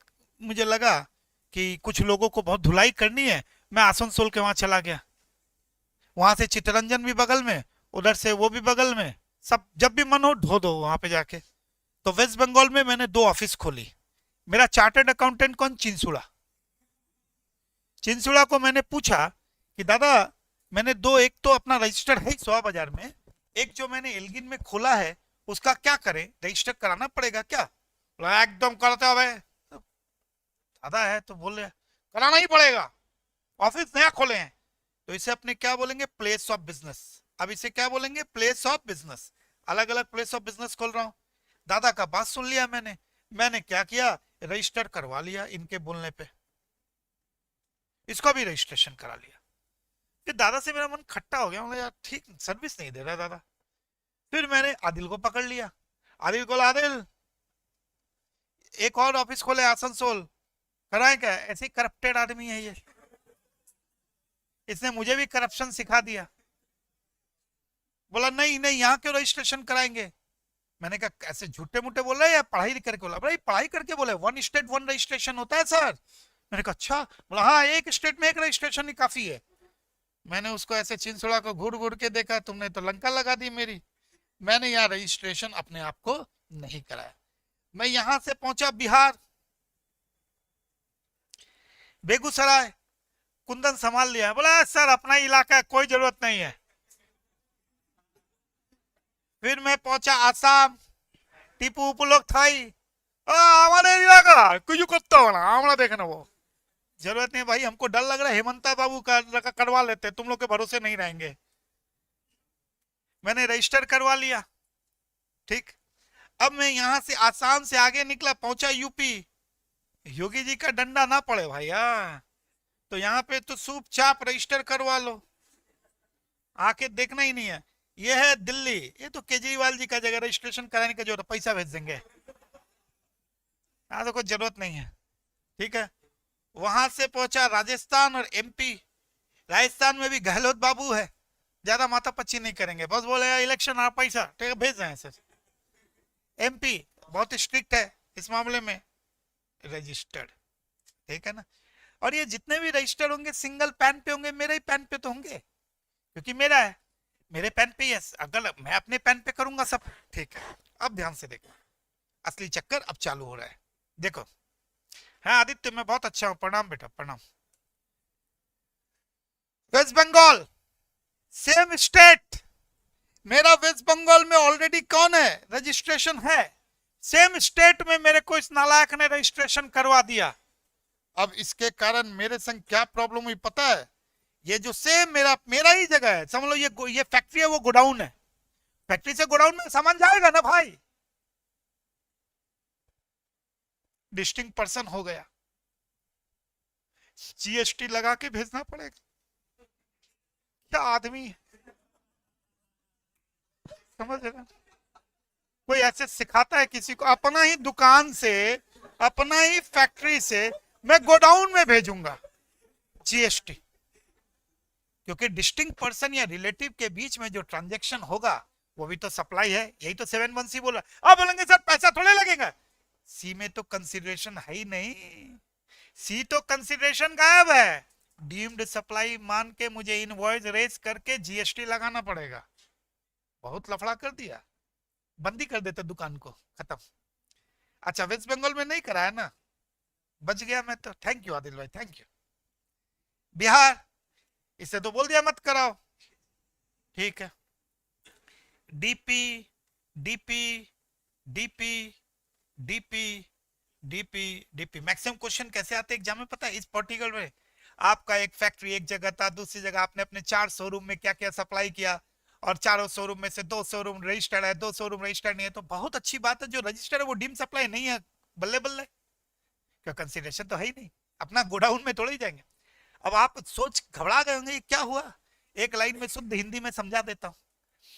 अगर सेम स्टेट में वन स्टेट वन रजिस्ट्रेशन का कॉन्सेप्ट है दोस्त, वन स्टेट वन रजिस्ट्रेशन, फिर भी आपने जबरदस्ती करके एक ही स्टेट में अपने ही पैन पे दूसरा रजिस्ट्रेशन करा लिया, वो रजिस्टर डीपी होगा, वो क्या होगा? डीपी होगा।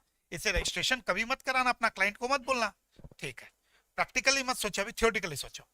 पर दूसरे स्टेट में जैसे ही प्लेस ऑफ बिजनेस खोलोगे, चाहे तुम रजिस्टर्ड हो या ना हो, वो डिस्टिंक्ट पर्सन ही कहलाएगा। खत्म हो गया। यानी कि जैसे स्टेट चेंज हुआ, आपने प्लेस ऑफ बिजनेस खोला, सेम पैन नंबर पे डिस्टिंक्ट पर्सन हो जाएगा। तो आप जब अपना टर्नओवर कैलकुलेट करोगे ना, सारा को ऐड करना, माने जितना एक पैन नंबर पे जितना तुमने प्लेस ऑफ बिजनेस खोला, सबका टर्नओवर ऐड हो जाता है।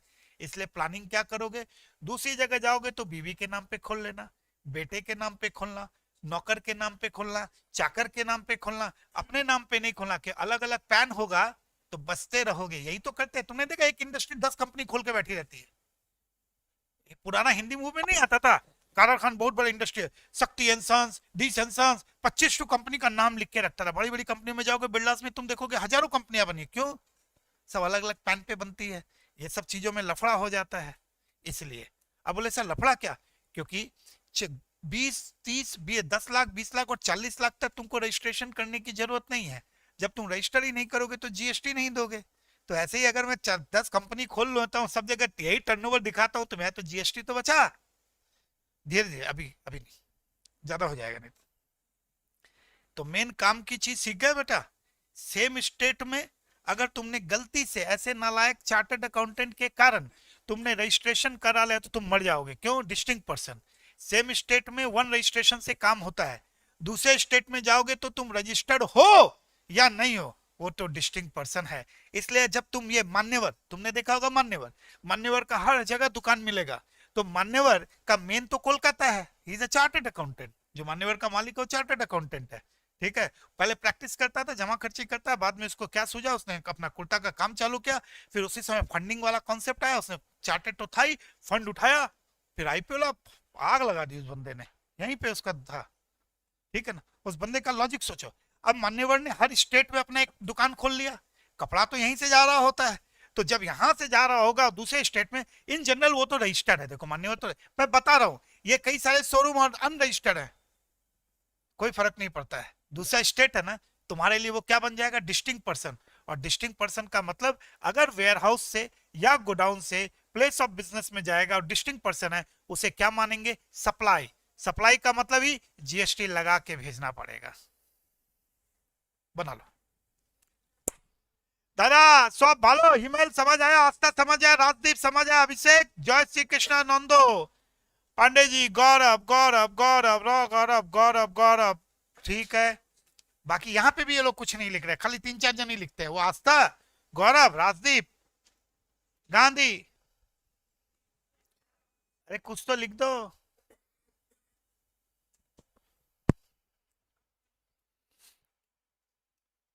समझ में आ रहा है कितनी इंटरेस्टिंग चीज है ये पूरी? ये नया हवा का झोंका है। वो तो क्या होता है, शुरू में 15-20 मिनट सब हो गया तो आप भी ढीले हो जा रहे हो। जैसे अपना बजाज सो रहा है, प्रिंस एकदम मस्त होके नींद ले चुका है 1-2 बार। जिसको भी दूसरी क्लास में नींद आए तो वो लोग क्लास नहीं बैठे। अगर आपको प्रेशर लगता होगा तो मत करिएगा दूसरा क्लास, बाद में नेक्स्ट दिन आप उसमें जब चला जाएगा ऐप में, उसमें कर लिया करिए। प्रेशर लेके कोई काम मत करो लाइफ में। आ जाओ, ठीक हो गई बात खत्म। पूछ लो ना यार, कुछ तो पूछो। है क्या बोल रहे हो तुम? तो जोर से नहीं बोल सकता है तुम, ऐसा है बोलो। बोल। दिल्ली में रजिस्ट्रेशन? अरे पागल कहीं का, क्या उलझुल कुछ बता रहा है। तुम शांत रहे, किसी दिन खा जाएगा मेरे से तो फिर आवाज नहीं निकलेगा। उलझुल बात मत करो यहाँ पे बैठ के, बीजेपी और कांग्रेस। मैंने अभी नया नया शोरूम खोला दिल्ली में, नया नया शोरूम खोला, तो जो ही नहीं कि मैंने शोरूम खोलते ही मैं रजिस्ट्रेशन करा लूं। मैं तो वेट, क्योंकि लिमिट होती है ना, 10 20 40 लाख एक लिमिटेशन आता है, मैंने देखा नहीं कराऊं। अरे हर इंसान यही चाहता है कि जब तक ना हो तब तक रजिस्ट्रेशन के चक्कर में ना पड़ो। नहीं कराया, कोई कुछ बोलने वाला भी नहीं है। अरे बोलने वाला हो तो समझ में, नहीं कराया, कोई कुछ बोल नहीं रहा है, तब तक चल रहा है। जिस दिन पकड़ेगा फाइन लगाएगा, रजिस्ट्रेशन करा लूंगा। आ जाओ आप, बीजेपी कांग्रेस। क्या मतलब?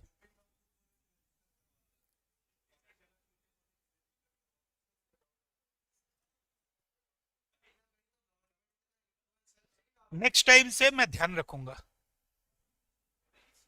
Next time I will be very careful when I am saying something, because if you are picking those points, that is very bad, very bad. वो मजाक की बात होती है, परंतु तुमने उस पॉइंट को पकड़ के तुम आर्ग्यूमेंट भी कर रहे हो। This is very bad. अगर कोई अपना रजिस्ट्रेशन किसी और स्टेट में करता है तो वो डीपी है, बट अगर अनरजिस्टर्ड रहेगा फिर भी दूसरे स्टेट में डीपी है। अच्छा, रजिस्ट्रेशन होकर डीपी बनने के बाद भी तो फायदा है क्या? हाँ, इससे बेटर क्या है? इस चीज से क्या हुआ? मेला प्रैक्टिस है ये। इस चीज से क्या हुआ? गवर्नमेंट ने ये प्रोविजन ला के अब क्या किया, वो जो चोरी करने का जो कॉन्सेप्ट था कि चलो वहां रजिस्टर नहीं होते हैं, वो तो हटा दिया ना। तुम हो या नहीं हो, तुम डीपी हो, होने से फायदे मिलेंगे, नहीं होने से नुकसान होगा। तो आदमी क्या करेगा, जाके पहले रजिस्टर हो जाएगा। चलो नेक्स्ट। क्लियर से दारुण লাগছে, बहुत कुछ है, दारुण লাগছে। फेस टू फेस একটু ছেলে আছে ওকে কি পিটিয়ে দেয় एकदम। क्या अच्छा लिखना है क्या? हाँ, ये देखो, 1 2 3, ये 3 4 जन को क्लास के बाद देना पड़ेगा। चल बोल।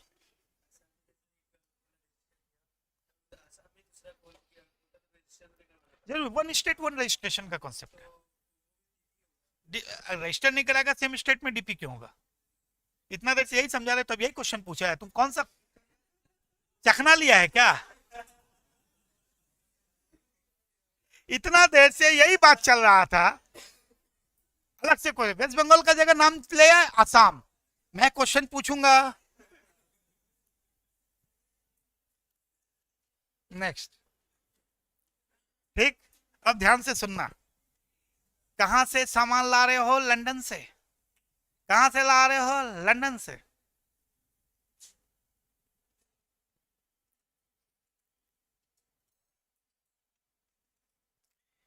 Import of service.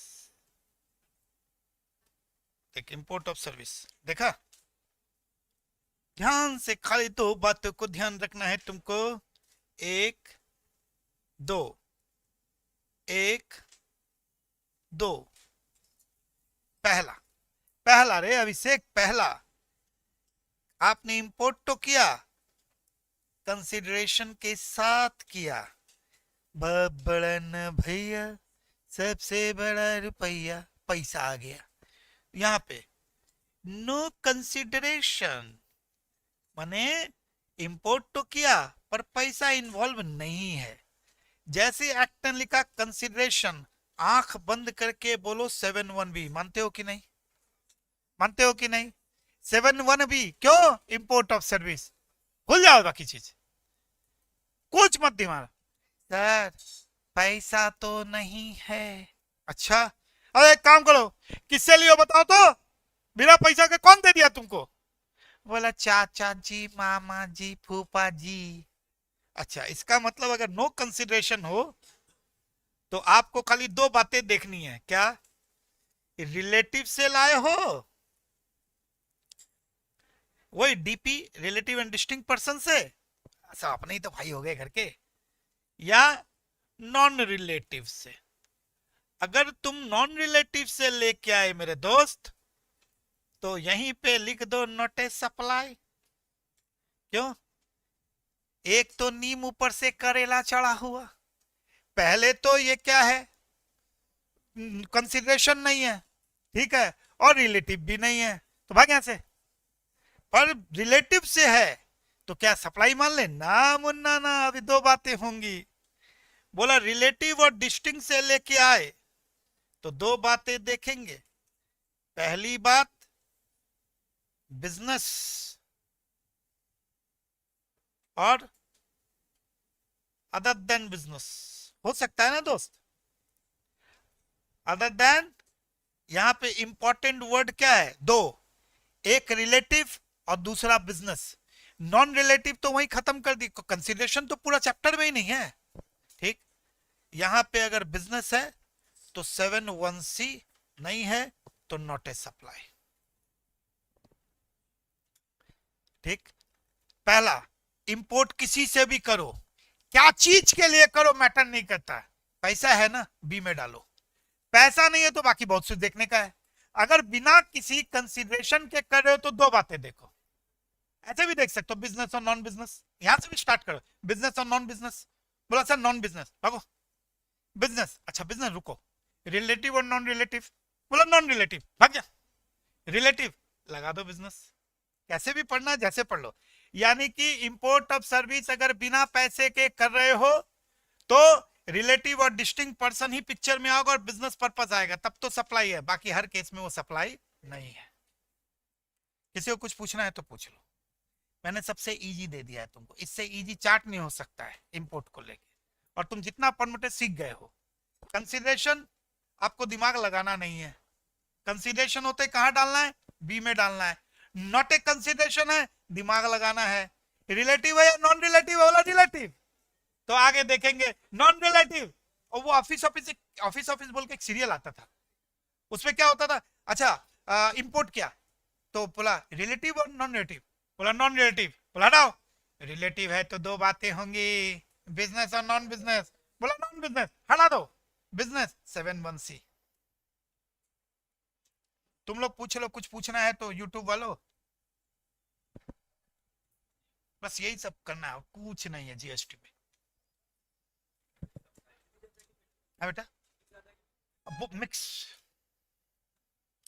Question number 1 जो होगा वो प्रैक्टिकल होगा, मतलब समझ लो पहला क्वेश्चन 10 नंबर का प्रैक्टिकल होगा, फिर 6 नंबर का, 16 नंबर का तो आईटीसी का प्रैक्टिकल होगा। पर वो प्रैक्टिकल भी है तो उसमें थ्योरी भी है, जब तक थ्योरी नहीं जानेंगे उसका प्रैक्टिकल नहीं कर सकते।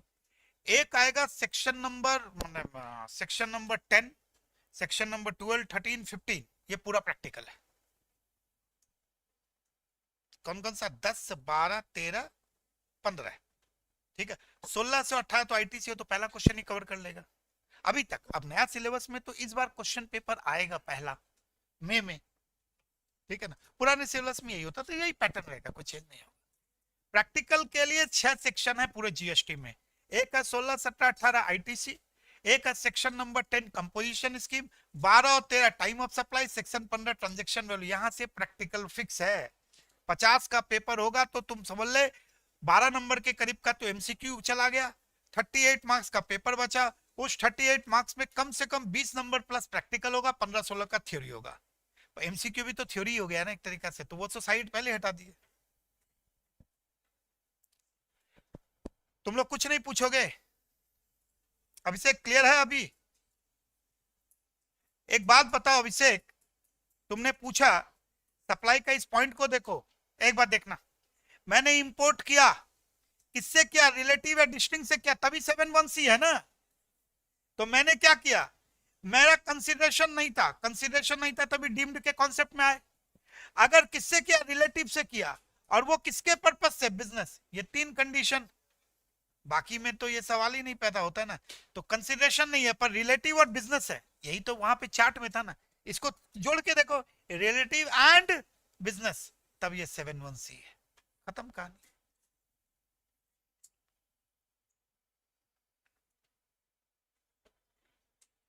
এখন পড়া করার কিছু করিস না অর্ণব, খালি পড়াশোনাটা করে নে, कुछ नहीं पूछेगा तुम लोग, नहीं पूछो भाई, पूछ ही नहीं रहा, मैं क्या करूं, ढंग से देखो। रिलायंस इंडस्ट्री है,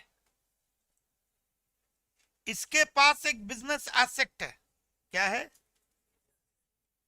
बिजनेस एसेट है। आहा, जो रिलायंस इंडस्ट्री ने सुनो, रिलायंस इंडस्ट्री ने 2018 और 19 को परचेज किया, बहुत पुरानी घटना है, और इस को सीखने के लिए तुम बन रहे हो practising cost accountant and practising chartered accountant, GST audit करने पहुंचे हो अभी तुम, ये सोच के करना है। बिजनेस एसेट है, रिलायंस ने इस बिजनेस एसेट को डिस्पोज कर दिया, क्या कर दिया, डिस्पोज कर दिया, टीपू सुल्तान जूस वाला को, ठीक है ना, डिस्पोज किया, कंसिडरेशन के साथ किया, 1 लाख रुपया लेके किया, यह भी एक सिचुएशन हो सकती है, या विदाउट कंसिडरेशन किया, प्यार मोहब्बत में कर दिया भाई, विदाउट कंसिडरेशन, ध्यान से सुनना, अगर विद कंसिडरेशन किया मुद्दा यही खत्म, क्यों, आंख बंद करके बैठाने लायक तुम बन गए हो। 71A एसटीडी बेल आ रही है, B+C, सर विदाउट कंसिडरेशन किया है, खेला में ट्विस्ट है। देखो तुमको क्या करना है, समझो, भूल जाए यहाँ क्या लिखा है, अभी तुम सोचो, तुम एक प्रैक्टिसिंग कॉस्ट अकाउंटेंट हो, चार्टर्ड अकाउंटेंट हो, तुम ऑडिट करने पहुंचे, पता चला रिलायंस ने विदाउट कंसिडरेशन टीपू भाई को एक बिजनेस एसेट दे दिया, बिजनेस में बिजनेस भी हो जा रहा है, तुम क्या करोगे, कुछ मत करो, सीधा जाके अकाउंटेंट को बोलो भाई ये जो बिजनेस एसेट तुमने बेचा है वो कब खरीदा, बोला सर 18-19 में, चलो उसका जनरल एंट्री निकालो, क्या बोलोगे, सीधा, कोई लफड़ाबाजी नहीं चाहिए मुझे लाइफ में, एक लाइन में खेला होने का है, जनरल एंट्री निकालो, सामने तो निकाल, जनरल एंट्री तो तुरंत आ जाएगा, क्या लिखा हुआ जनरल एंट्री में, asset account debit to bank 11 lakh, journal entry का narration including GST of ₹1 lakh, bracket close, ये एक जनरल एंट्री, या एक जनरल एंट्री ऐसे, bank account debit, sorry asset account debit, credit receivable account debit to bank 10 lakh, 1 lakh, 11 lakh, मतलब क्या था सर, दोनों तो एक है ना। पहला जनरल एंट्री में आपने इनपुट टैक्स क्रेडिट नहीं लिया, यानी कि जो टैक्स तुमने पेमेंट किया उसको अलग से नहीं लिया, आपने 11 लाख पे डिप्रिसिएशन लिया, यानी कि टैक्स को भी आपने कैपिटलाइज कर दिया। दूसरा जनरल एंट्री में तुमने क्या किया, एसेट को 10 लाख पकड़ा, पर तुमने क्रेडिट लिया 1 लाख रुपए का, क्रेडिट का मतलब तुमने जो परचेज किया उसके ऊपर जो टैक्स दिया उसका क्रेडिट तुमने लिया। अकाउंटिंग स्टैंडर्ड 2 मेरे ख्याल से आपको सर ने पढ़ा दिया होगा, valuation of inventory, valuation of inventory में एक लाइन मिलेगी तुमको कि when any tax is paid, when any tax is paid on which credit is available, अगर उसके ऊपर तुम्हें क्रेडिट मिलता है, purchase price does not include the amount of tax, purchase price में उसे इंक्लूड नहीं किया जाता है। कॉस्टिंग के मटेरियल में भी ये पॉइंट है, कॉस्टिंग अकाउंटिंग स्टैंडर्ड 4 ये कहता है, CS4 यही कहता है, और अकाउंटिंग स्टैंडर्ड 2 ये कहता है, 2, 4 और 10 एक ही लाइन कहता है, तुम अगर कुछ परचेज करते हो उसके ऊपर अगर तुम टैक्स देते हो और अगर उसका क्रेडिट तुमको मिल जाए तो परचेज प्राइस में इंक्लूड मत करना। पहला जनरल एंट्री मैंने क्या कहता, bank account debit to, sorry asset to bank, सीधा 11 लाख, यानी कि मैंने क्रेडिट नहीं लिया, और अगर तुम क्रेडिट लोगे तो डिप्रिसिएशन नहीं मिलेगा, डिप्रिसिएशन लोगे तो क्रेडिट नहीं मिलेगा, तो तुमने पूरा का पूरा क्या किया। पर सेकंड एंट्री क्या है, asset account debit to credit receivable account debit to bank, यानी कि तुमने 1 लाख रुपए का क्रेडिट लिया तो तुम्हारा एसेट का कॉस्ट कितना होगा, 10 या 11, 10 लाख। अब बताओ इससे अच्छा जनरल एंट्री तुमको इतना लोचा है, उल्फत ने सीधा बोल दिया जनरल एंट्री खोल ले, 1 सेकंड में तुमको पता चल जाएगा क्रेडिट लिया है या नहीं लिया। अब देखो तुम्हें शायद एक लाइन समझ में आना लगे, रिलायंस ने एक बिजनेस एसेट को डिस्पोज कर दिया, उस बिजनेस एसेट को डिस्पोज किया जिसका आईटीसी पहले लिया हुआ था, कौन सी जनरल एंट्री पास की होगी, asset to credit receivable to bank. अगर तुमको ऐसा जनरल एंट्री मिल गया इसका मतलब उसने क्रेडिट लिया, तो ये वही वाली बात है। भास्कर अभी जब दिल्ली से भास्कर आ रहा था, गर्लफ्रेंड को इसने आईफोन खरीद के दिया था, गर्लफ्रेंड को स्कूटी खरीद के दी थी, जब ये आ रहा था पढ़ने के लिए तो उसने गर्लफ्रेंड को बोला भाई अब तो ब्रेकअप है। बोला ठीक है कोई बात नहीं, वो आईफोन मेरा वापस कर, स्कूटी मेरा वापस कर। कहने का मतलब है जो सत्य वो कह रहा है जो मैंने दिया वो मुझे वापस कर। सरकार भी तो यही कह रही है कि तुमने जब एसेट लिया था मैंने तुमको क्रेडिट दिया था टैक्स का, अब तुम जब इस एसेट को वापस डिस्पोज कर रहे हो, बेच रहे हो, तो मेरा क्रेडिट मुझे वापस करो भाई। यही है। If ITC was taken earlier तो उसे मैं सप्लाई मानूंगा तो जीएसटी लगाना ही पड़ेगा। आइए चलो मैं तुम्हें जनरल एंट्री का भी गेम लिख देता हूं।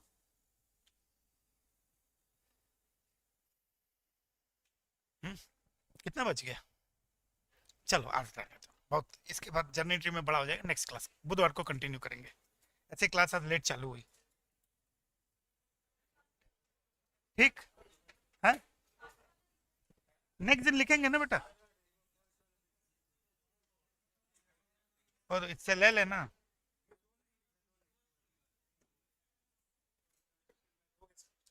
ए गोहे अभी आए, क्या नाम है, कुंदन, आदित्य, भास्कर, तुम लोग जितने भी लोग हो इस यूट्यूब में कमेंट जरूर दे देना। क्यों क्यों बता रहा हूँ रीजन, कमेंट जितना होता है वो क्लास उतनी फ्लो में चली जाएगी, तो बच्चा लोग देखेगा तभी तो होगा ना। सब कोई कमेंट लिख के जाएगा, सबका नाम याद है मेरे को, तुमको पता है, सबका नाम से पता है हमको।